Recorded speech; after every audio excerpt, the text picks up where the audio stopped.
નમસ્કાર વિદ્યાર્થી મિત્રો, BCom sem 5 cost accounting English medium એમાં આપણે પહેલા નંબરનું ચેપ્ટર આગળ ભણી ચૂક્યા.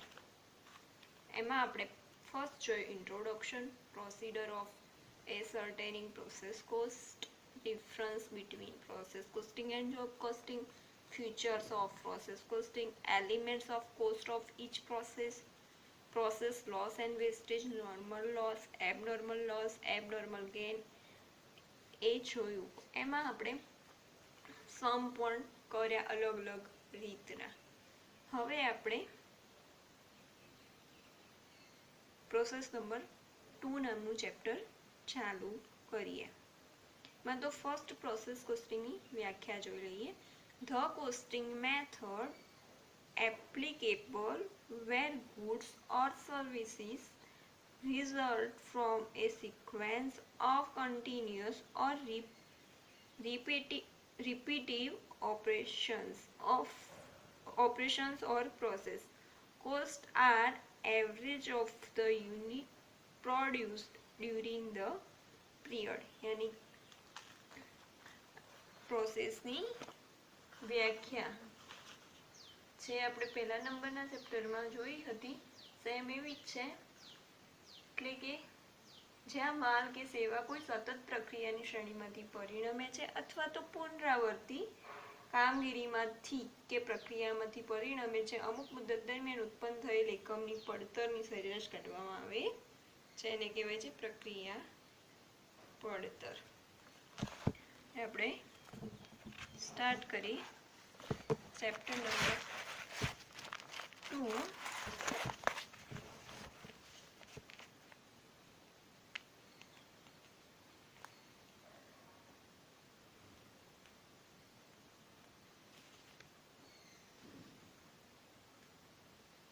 પ્રોસેસ કોસ્ટિંગ 2 માં નીચે છે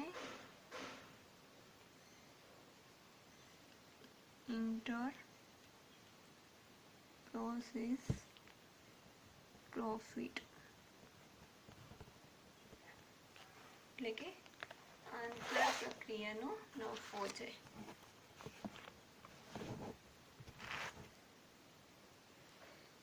આ ક્વેશ્ચન તમારે શોર્ટ નોટમાં પૂછાઈ શકે છે.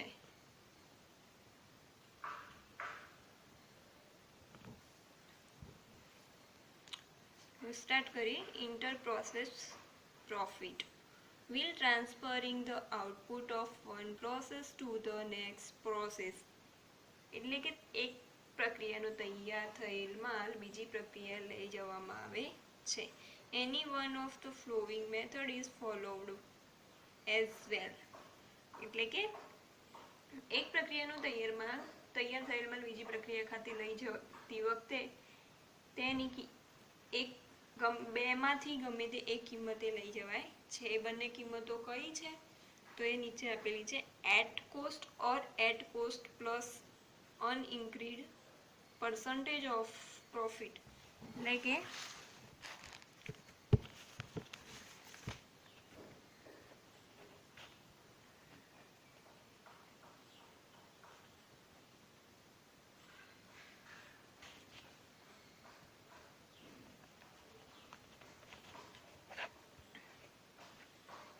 છે will transferring the output of one process to the next process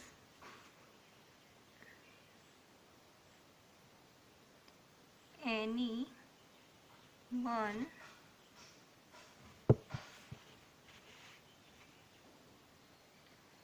of the following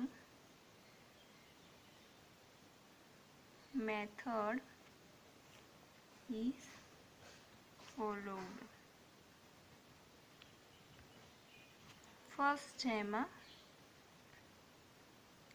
at cost એટલે કે મૂળ કિંમત તે.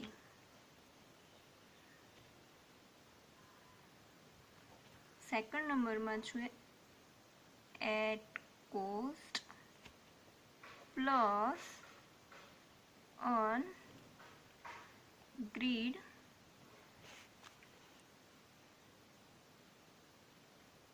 percentage of profit એટલે કે મૂળ કિંમત પર અમુક ટકા નફો ચડાવીને મૂળ કિંમત ઉપર નફો ચડાવીને બંનેમાંથી ગમે તે એક રીતે પ્રક્રિયામાં ટ્રાન્સફર કરવામાં આવે છે. આપણે આગળ જોઈએ.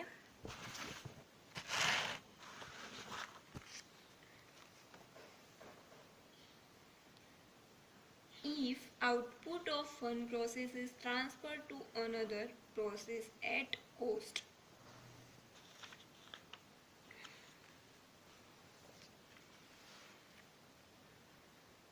the question of any profit in stock does not arise. એટલે કે મૂળ કિંમતે જ બીજી પ્રક્રિયામાં માલ લઈ જવામાં આવ્યો હોય તો જુદી જુદી પ્રક્રિયાના નફાનો કોઈ પ્રશ્ન ઉપસ્થિત થતો નથી. If, however, the output of one process is taken to another process at the price higher than cost, then a question of computing profit element in the value of closing stock arises. The closing stock of process to which would have been transferred at a profit will contain an element of profit charged by the transferring process. This will be considered as unrealized profit because the goods have not so far been sold to outsider and the profit has not been actually realized by the firm. In order to find out the true profit of the firm, such unrealized profit has to be computed and a reserve is created for unrealized profit. એટલે કે જો એક પ્રક્રિયામાંથી મૂળ કિંમતે જ બીજી પ્રક્રિયામાં માલ લઈ જવામાં આવ્યો હોય તો જુદી જુદી પ્રક્રિયાઓમાં નફાનો પ્રશ્ન ઉપસ્થિત થતો નથી, પરંતુ બીજી પ્રક્રિયાના છેવટના સ્ટોકમાં નહીં મળેલ નફો સમાયેલો હોય છે. એટલે વર્ષને અંતે ધંધાનો નફો શોધતા છેવટના સ્ટોકમાંથી નહીં મળેલ નફો બાદ કરવામાં આવે છે. એમાં નીચે the following argument are put forward in favor of transferring output of one process to another by adding profit. એટલે કે એક પ્રક્રિયાનો તૈયાર માલ બીજી પ્રક્રિયામાં ફેરવતા અમુક ટકા નફો ઉમેરની પદ્ધતિની તરફેણમાં દલીલો આપવામાં આવી છે.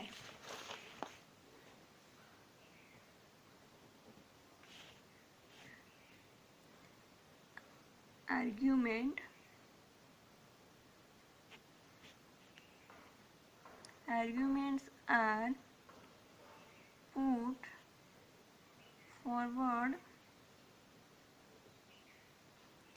in favor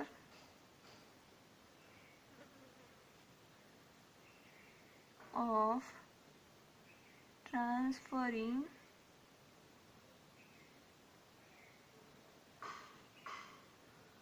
output of one process to another by adding profit. એટલે કે નફો ઉમેરીને તૈયાર માલ બીજી પ્રક્રિયામાં ટ્રાન્સફર કરવામાં આવે ત્યારે એમાં ફર્સ્ટ છે એમાં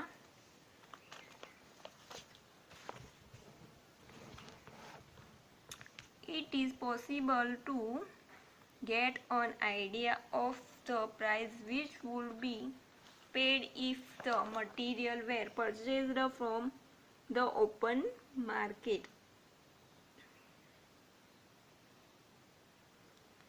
This enables us to make comparison of the value of output of a particular process with the similar goods available in the market. If it suggests that your cost is high, we can think about the ways of reducing the cost. એટલે કે જો અમુક પ્રક્રિયામાં ઉત્પન્ન થયેલ માલ બજારમાંથી ખરીદવામાં આવ્યો હોય તો ખરેખર કેટલી રકમ ચૂકવવી પડે તેનો અંદાજિત નફો ચડાવીને ફેરબદલી કરવાની પદ્ધતિને લીધે મળે છે. આમ કરવાથી બજારમાં પ્રાપ્ત થતા માલની કિંમત સાથે આપણે ઉત્પન્ન કરેલ માલની કિંમતની સરખામણી કરી શકીએ અને જો આપણી પડતર ઊંચી લાગે તો પ્રક્રિયાના ખર્ચમાં ઘટાડો કરવાનું વિચારી શકાય. એટલે કે તમે જે પ્રોસેસ કરો છો એમાં જો રો મટીરિયલ છે એ તમારી જ ફેક્ટરીમાં ઉત્પન્ન થતું હોય અને તમે બજારમાંથી લાવો છો એનાથી સસ્તું બજારમાં મળતું હોય તો તમે બજારમાંથી લાવીને તેનું પ્રોડક્શન કરી શકો છો. અને એ પણ જાણી શકાય છે કે આપણી ફેક્ટરીમાં જે પ્રોસેસ કરીએ છીએ એમાં કેમ આટલું મોંઘું છે અને એની બજારમાં પ્રાઇસ સસ્તી છે, તો એના પ્રક્રિયાની કિંમતમાં ઘટાડો કરી શકે છે. ત્યાર પછી છે sometime A percentage of profit is added while transferring goods from one process to another to cover the handling charges. એટલે કે ઘણી વખત જુદી જુદી પ્રક્રિયા વચ્ચે માલની ફેરબદલીના ખર્ચને વસૂલ કરવા માટે પણ એક પ્રક્રિયામાંથી બીજી પ્રક્રિયામાં માલની ફેરબદલી કરતા અમુક ટકા નફો ચડાવવામાં આવે છે.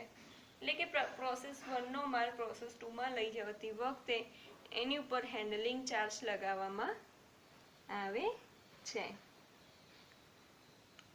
This method clearly brings out the economics affected or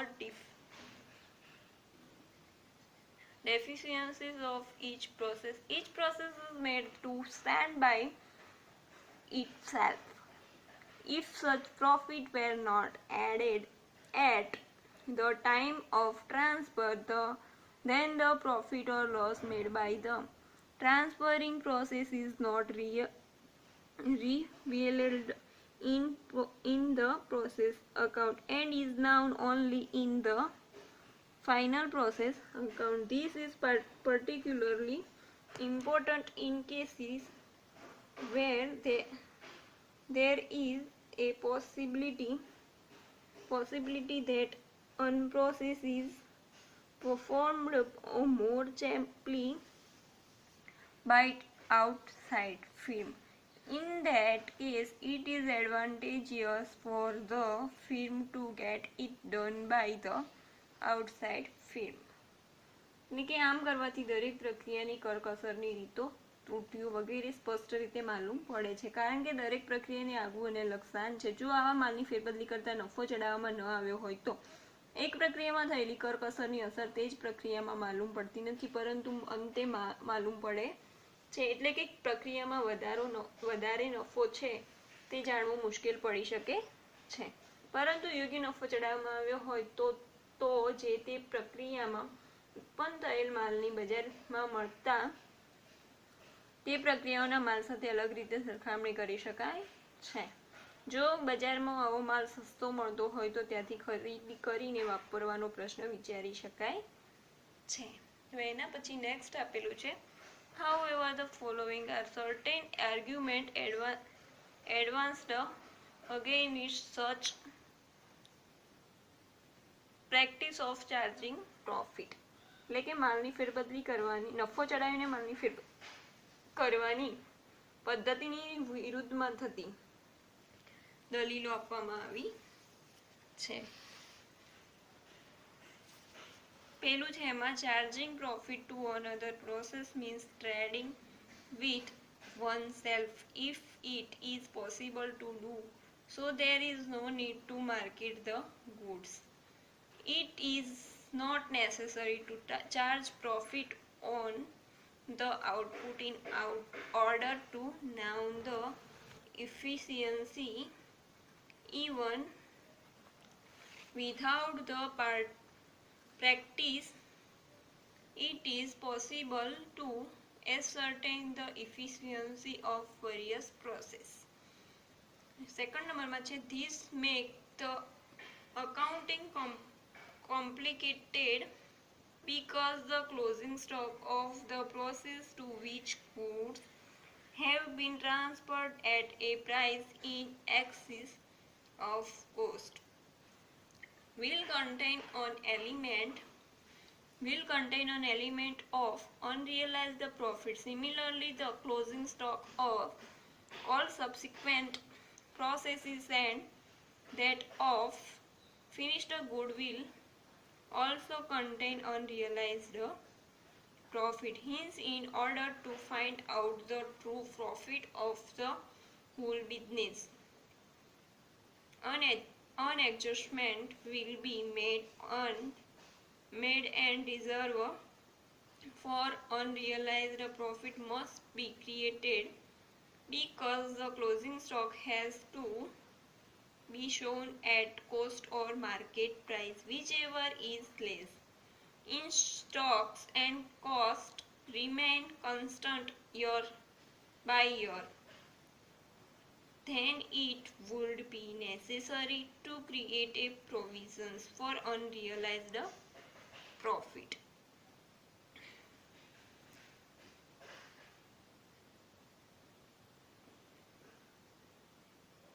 If stock and cost remain constant year by year, then it would be necessary to create a provisions for unrealized profit included in the stock only in the first year. This will be carried forward every year thereafter. If, however, the volume of stock differs significantly, then adjustment for unrealized profit has to be made every year.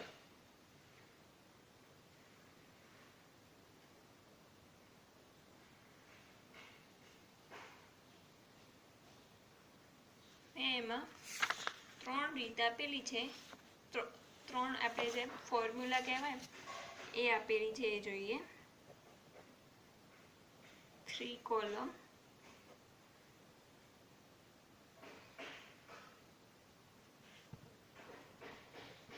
ठीक है, 3 column method.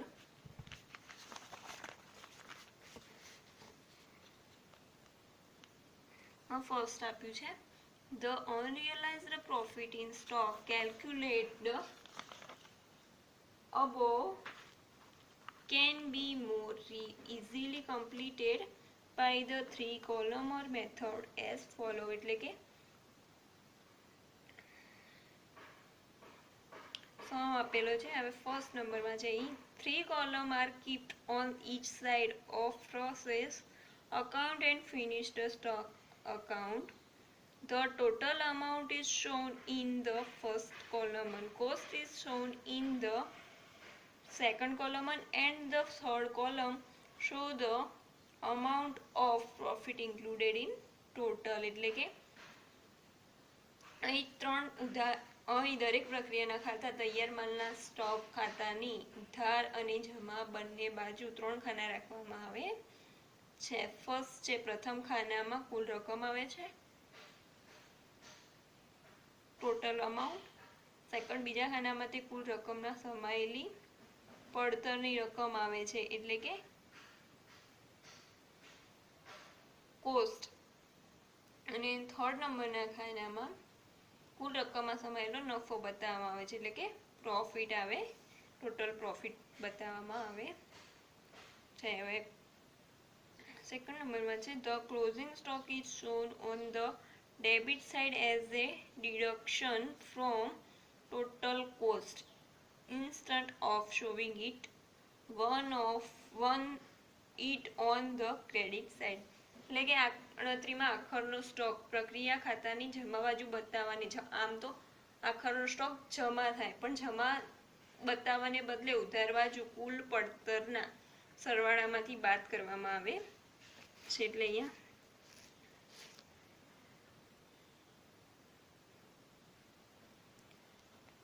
Total cost less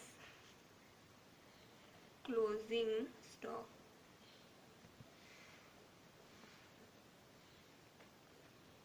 ને deduct કહેવાય.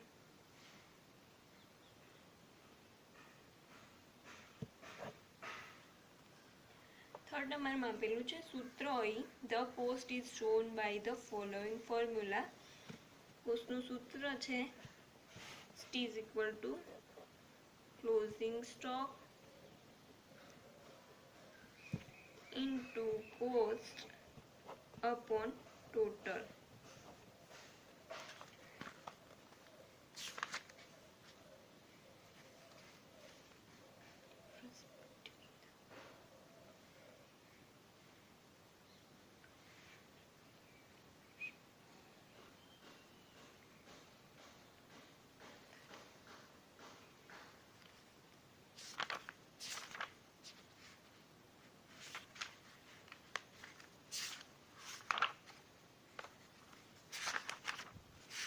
આ હતું તમારું process કોસ્ટિંગનું introduction. હવે આપણે લાસ્ટમાં જોઈએ કે એની ફોર્મ્યુલા કઈ છે.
અહીંયા પહેલા તો ડેબિટ ક્રેડિટ પર્ટિક્યુલર